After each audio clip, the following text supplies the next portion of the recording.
Vamos já chamar, então, a deputada Fernanda Melchiona para a gente conversar com ela. Deputada, bom dia, você nos ouve? Bom dia, Vivian. Bom dia, César. Bom dia, William. Ouço vocês. Obrigada pela solidariedade, né? Vi várias postagens de vocês de solidariedade ao povo gaúcho, a nossa resistência aqui e, ao mesmo tempo, os problemas que estamos enfrentando e que se agravam quando depois sai da imprensa esse tipo de catástrofe, né? Sim. E olha só por que não se pode classificar o que aconteceu no Rio Grande do Sul como um desastre natural, que é o que a gente vem falando ao longo do programa, né? Um levantamento do repórter Igor Mello, na coluna da Juliana Dalpiva, no nosso iclnoticias.com.br, identificou apenas 4 repasses de parlamentares para prevenção de desastres no estado em 2024, seja por emendas individuais de bancada ou comissão.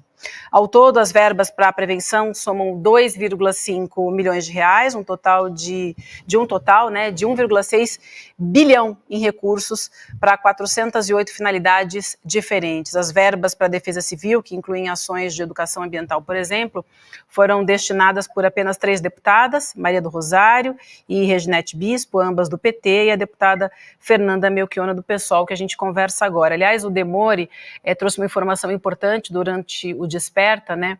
Ele disse que apenas 8 funcionários trabalhavam na Defesa Civil até essa tragédia. 8 para todo o estado do Rio Grande do Sul. Deputada, a gente quer entender por que só vocês 3 enviaram emendas para prevenção no estado, deputada. Primeiro, Vivian, eu queria cumprimentar o trabalho de CL e dizer que nem nós, né, sabíamos. Eu, de fato, destinei recursos para a Defesa Civil, porque foi uma das demandas que eu recebi no Vale do Taquari. Vamos lembrar, eu sei que, né, vocês lembram, mas para quem nos acompanha, que o ano passado o Vale do Taquari, em setembro, teve uma tragédia ambiental, uma catástrofe como essa, que vitimou mais de 54 pessoas nessa tragédia específica de setembro. O Rio Grande do Sul perdeu 75 vidas o ano passado e agora, infelizmente, já chegamos em 75 vidas, e um número que tende, infelizmente, a aumentar, porque ainda tem muitos desaparecidos e muita gente para ser resgatada. Então, quando eu estive lá, os trabalhadores e trabalhadoras me falaram da dificuldade da defesa civil na região, da falta de estrutura, de botes, porque um dos problemas que teve no Vale do Taquari foi a prevenção, o saber antes, foi muito rápido, e ao mesmo tempo essa falta de estrutura no momento, né, da subida do rio. E aí eu destinei esse recurso para a Defesa Civil. Mas mais grave ainda do que debater os temas das emendas parlamentares é essa informação dos 8 funcionários da Defesa Civil do Estado, que foi trazida por vocês agora e que de fato é muito preocupante, porque tem um conjunto de temas. O primeiro, a questão ambiental e a questão climática, né? Por que não dá para dizer que é um desastre? Porque não é um raio em céu azul, no sentido de que, olha, ninguém sabe que vai aumentar as chuvas. Já é o 6º evento em um ano e meio, contando a estiagem do ano passado, os ciclones extratropicais, nesse 1 ano e meio, diante do Rio Grande do Sul ser um dos estados mais impactados proporcionalmente, é o mais do Brasil hoje, pelas mudanças climáticas. Outros tantos são. São Paulo também teve, Bahia também teve, tivemos outras questões ambientais, né, catástrofes ambientais que tiveram no Brasil, mas proporcionalmente o Rio Grande do Sul tem mais. E a ciência nos avisa desde 2009. Eu tive na Conferência do Clima em 2009, e o IPCC, enfim, os movimentos sociais já alertavam sobre a questão do aquecimento global. Então eu classifico 2 negacionismos anteriores e que, claro, retroalimentam essa circunstância que nós estamos vivendo. O negacionismo climático, que a gente sabe que é a extrema-direita, que diz que não tem aquecimento global, Trump, bolsonarismo, etc., né? Não, é invenção da esquerda, do globalismo mundial, vocês sabem, esse discurso perverso para aumentar o grau de exploração, espoliação ambiental, flexibilizar ainda mais as leis, e o negacionismo neoliberal, que reconhece, não, tal, aquecimento global, etc., etc., mas que não investe na prevenção, não investe na defesa civil, não investe nos serviços públicos, ao contrário, privatiza esses serviços públicos que são não necessários em momentos como esse, tão sucateados, e, mais do que isso, fazem e votam leis para ampliar a flexibilização de leis ambientais e a devastação. As matas ciliares, por exemplo, têm uma necessidade enorme da proteção das matas ciliares inclusive para proteger momentos como esse. Está sempre na mira dos neoliberais, né, do negacionismo neoliberal, assim como o Código Florestal, assim como as terras indígenas, que são os nossos maiores protetores. No Rio Grande do Sul, César, há um tempo atrás, 2019, nós tivemos que enfrentar o governo porque eles queriam fazer uma mina de carvão na região metropolitana de Porto Alegre, gente. Mina de carvão, Ilha. Mina de carvão, que todo mundo sabe que é uma das coisas mais poluentes. E o movimento social derrotou o governo Leite. Mas eu quero dizer, como isso impacta a gente. Né? Tem gente que diz, não, a gente não pode debater agora tem que salvar vidas. É óbvio que tem que salvar vidas. Eu, aliás, estou desde o primeiro momento no front, lutando para salvar vidas, para ter recursos para a defesa civil. Então, agora, se a gente não debate as causas dessa consequência perversa que nós estamos vendo agora, vai piorar. E agora, o debate, Vivian, não é assim o melhor cenário. Vai ter um novo normal. O Rio Grande do Sul vai ser mais impactado.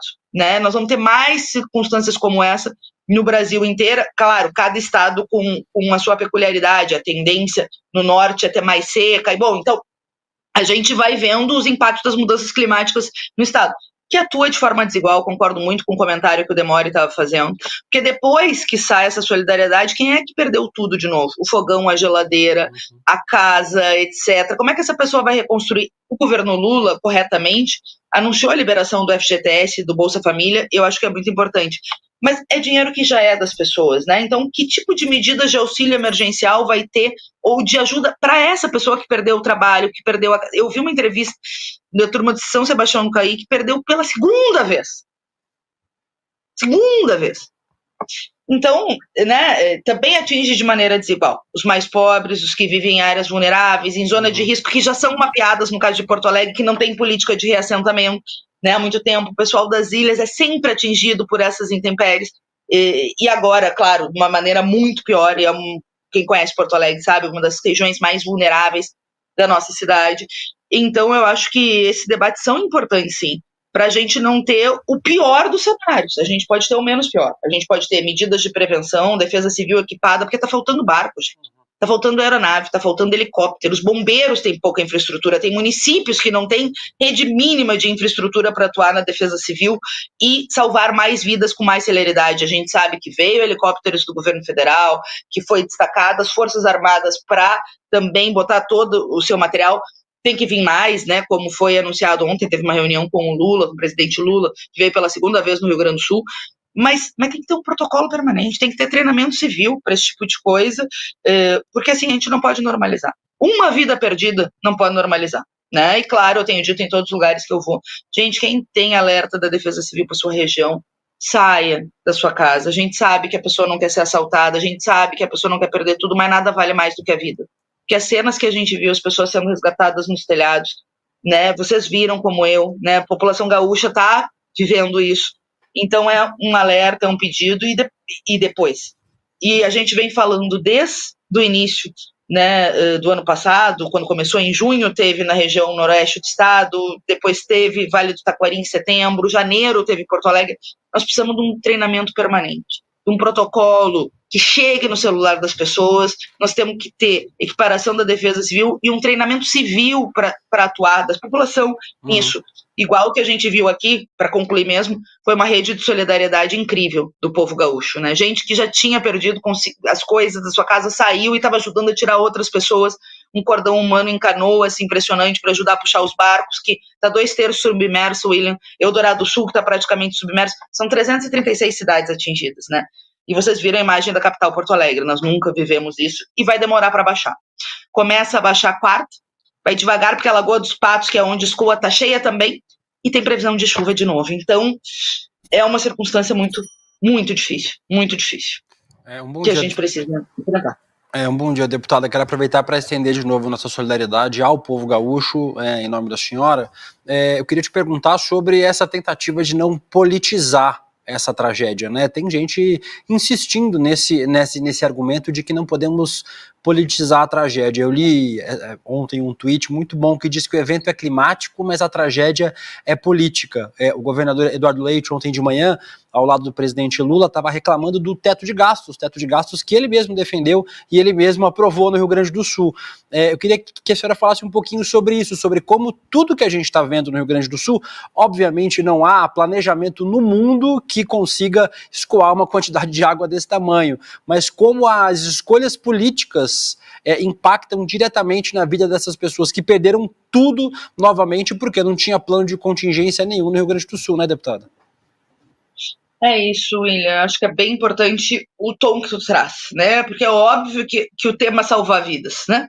Óbvio, todos nós estamos salvando, tem uma rede de voluntariado incrível, nosso pessoal está coletando doação, está ajudando a confeccionar marmita, eu estou indo em vários lugares, vocês sabem, né? Eu estou recebendo pedido de resgate, eu digo sempre, procure a Defesa Civil, a gente também está na pressão para, né, acelerar o máximo possível os resgates e vir mais aeronaves, mais barcos, mais helicópteros, porque tem muita gente ainda para ser resgatada.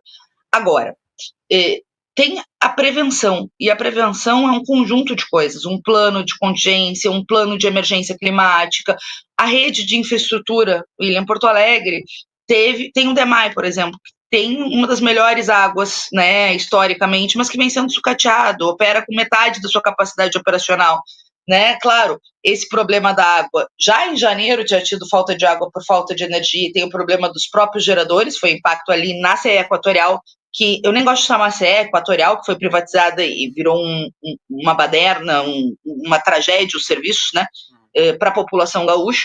Em janeiro, muita gente ficou sem luz, e a privatização, né, tem esse lado nefasto, e tem o sucateamento, né, o DEP foi extinto pelo governo neoliberal do Marquesan, que ajudava muito na drenagem das bocas de lobo, nas políticas de escoamento, que minimiza. É claro que tu não tem como ver e garantir que não chova tanto, embora, eu reitero, o negacionismo climático também tem culpa, porque a gente está alertando desde 2009, William. Aí todos os projetos que em defesa do meio ambiente, eles ficam nos chamando de ecochatos, de não sei o quê. Imagina, eu queria botar uma mina de carvão e flexibilizar a legislação ambiental, a preservação ambiental fundamental, inclusive para escoar a água, né? A gente estava falando das matas ciliares, a gente estava falando de uma série de medidas, o Pampa, que é o nosso bioma, é um dos mais devastados também do país. Então, gente, está tudo interligado. Essas medidas de prevenção, tem a prevenção imediata que está sucateada por conta de uma agenda neoliberal, e tem a prevenção da humanidade, a prevenção, o nosso dever local frente ao todo global, que é enfrentar o aquecimento global. A gente está falando desde 2009, tem muito movimento social, e o ano passado foi o ano mais quente do planeta. E foi o ano que teve mais emissão de gases poluentes, quando a gente tem pouquíssimo tempo para reduzir essas emissões, para não passar do ponto de não retorno. E o ponto de não retorno é mais chuva, é mais calor insuportável, é mais gente sem água, é mais migrantes climáticos. Por fim, a questão econômica, eu acho que é muito importante, que foi a tua primeira abordagem. A questão do arcabouço fiscal, né? E eu apresentei uma PEC de regime extraordinário, apresentei ontem, né? A segunda a assinar comigo foi a Maria do Rosário, deputada federal, e já mandei para a bancada do PSOL também, que me ajudou muito, e a bancada gaúcha, todos os deputados, que é para afastar o arcabouço fiscal, lei de responsabilidade fiscal, que é lei de responsabilidade social, porque ela que diz que não pode ter concurso, César, ela que diz que não pode ter investimento, né? Ela que diz que tem que privatizar, não a lei de responsabilidade fiscal. Aí o regime de recuperação fiscal do Rio Grande do Sul, que massacra, que é parte de uma agenda neoliberal que massacra o povo gaúcho, servidores públicos. E esse orçamento, além de suspender esse pagamento da dívida, a gente coloca que cada real investido na reconstrução da rede de educação, da melhoria da vida do povo, seja deduzido dessa dívida com a União, que a gente sabe já foi paga, foi contraída lá no Fernando Henrique Cardoso, lá no Brito, negociada de forma escandalosa pelo governo Bolsonaro. Nós votamos contra, apesar do governador defender na época, eu votei contra, eles nos criticaram pela nossa posição política, e agora o próprio governador está dizendo que esse regime inviabiliza o Rio Grande do Sul. Nós falamos, nós alertamos, nós enfrentamos essa lógica de agiotagem, mas foi aprovado no governo Bolsonaro. Agora precisa suspender, porque é muito impacto. São 336 municípios atingidos, 150 rodovias, né? Tem algumas totalmente destruídas, pontes, etc. Imagina impacto em hospital, escola, tem regiões que estão incomunicáveis ainda, então o impacto vai ser muito grande. assim, depois, no curtíssimo prazo, após começar a descer a água, e a água vai demorar para descer, né, gente? Eu nunca vi o aeroporto ficar fechado até 10 de maio, vai ficar fechado até 10 de maio. Porque não pode, né? Não estou criticando, estou dizendo que não tem água na pista, não tem condição, né? E vocês viram sendo a nossa capital, vocês viram que chegou em lugares nunca antes, que nunca tinha acontecido, né? Na capital Porto Alegre e em 336 municípios, que foi tudo ao mesmo tempo. Então foi uma quantidade enorme de chuva com um impacto enorme em várias regiões do estado, região central, região da Serra, o Vale do Taquari de novo, região metropolitana, Canoas, Eldorado, né, como eu disse, Canoas, 2/3 da cidade está em circunstância atingida, Eldorado praticamente submerso, que foi lugares que a gente mais pediu, né, mais recebeu pedido de ajuda, de doação, de resgate, como em Porto Alegre também, a Turma das Ilhas, o Humaitá, enfim. Eu queria lembrar a todos que nos acompanham, a gente mostrou isso aqui na semana passada, né, que o governador do estado pediu ajuda pela primeira vez para o governo federal pelas redes sociais, não vamos esquecer disso, né. Depois o presidente Lula passou a mão no telefone, ligou para ele, conversou com ele, esteve no Rio Grande do Sul e agora no domingo de novo, às 10h30 da manhã, o presidente Lula já estava lá, sobrevoou Porto Alegre, depois fez uma reunião com o governador e deu uma entrevista coletiva também. A gente tem um trecho do que disse o presidente Lula depois dessa reunião. Vamos acompanhar, depois eu quero ouvir o César também, que ele tem uma pergunta para deputado. Não haverá impedimento da burocracia para que a gente recupere a grandiosidade desse Estado. Pode ficar certo disso. Isso está falado, está sendo gravado, é para as pessoas que gostam trabalhar e as pessoas que não gostam podem reclamar, mas eu quero que cobre o que vai acontecer, cada coisa que for falada aqui. Deputada, prazer falar com a senhora. Eu quero insistir nessa questão da politização que o William traz à baila por um motivo muito simples. Eu acho que isso denota as estruturas de poder que, em última análise, mandam no país. Toda questão social, ela é política.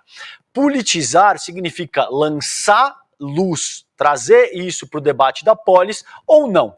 A gente pode escamotear ou a gente pode, de fato, botar ênfase numa determinada questão. Ao que tudo indica aí, você tem redes midiáticas hegemônicas de comunicação que não querem trabalhar o tema e você tem personalidades políticas que também não querem trabalhar o tema. Eu gostaria de lhe ouvir a respeito disso, porque nesse caso, por exemplo, a gente viu o presidente Lula dizendo que a gente vai desconsiderar a burocracia para atender o povo gaúcho que está sofrendo demasiadamente nesse momento, e a gente vai ver, por exemplo, a Faria Lima reclamando.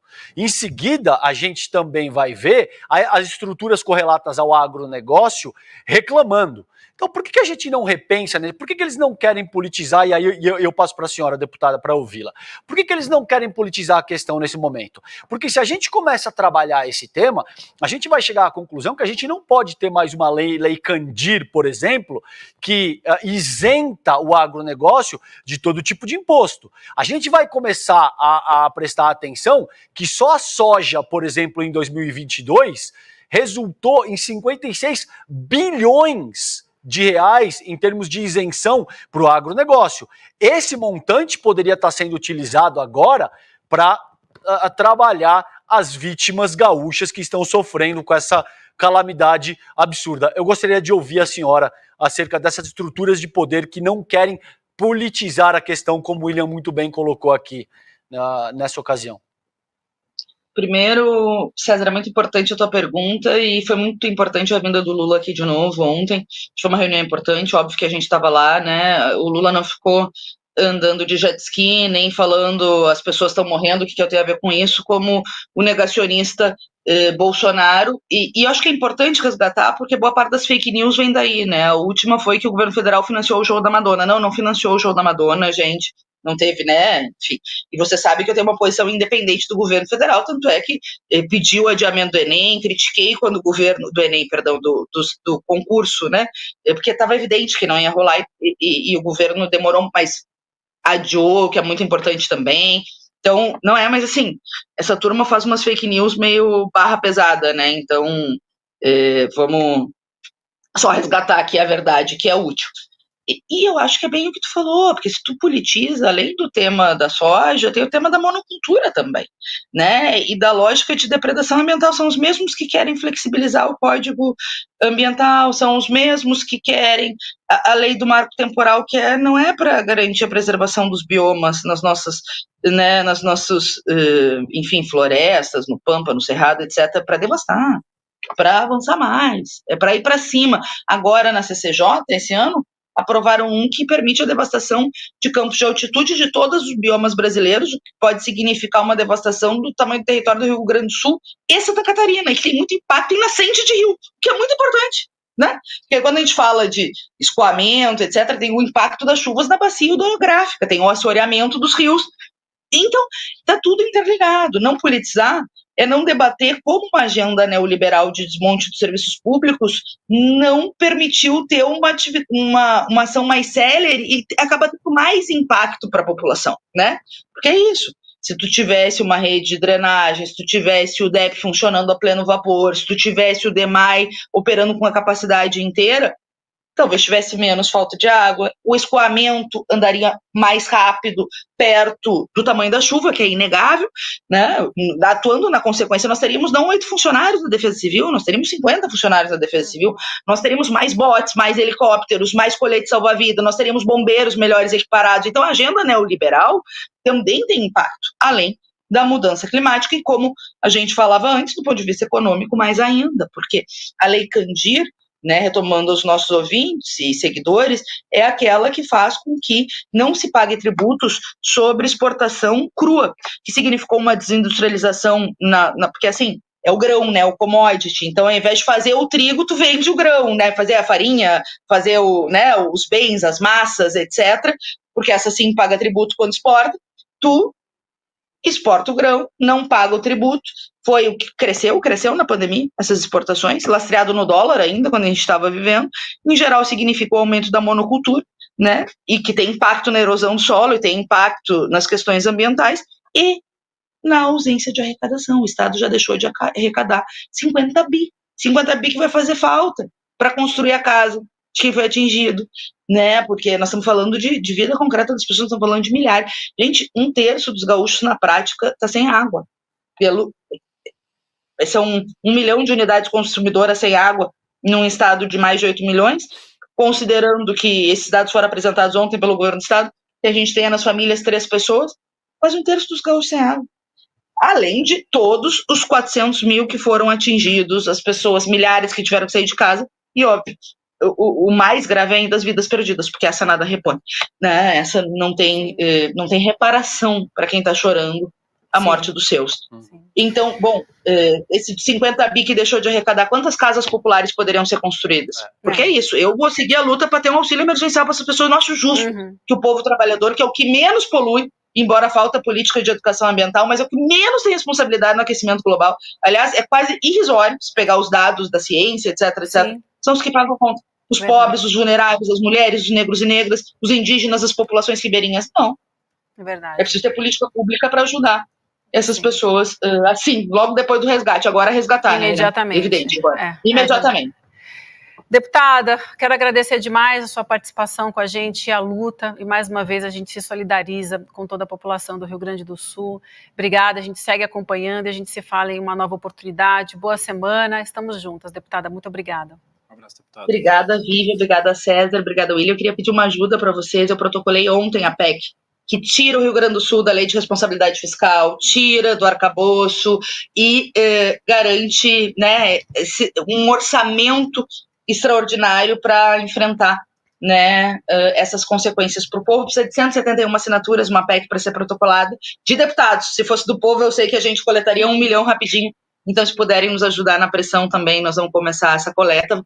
Já temos assinaturas de ontem para hoje, mas, enfim, vamos seguir a luta para garantir esses recursos para a reconstrução.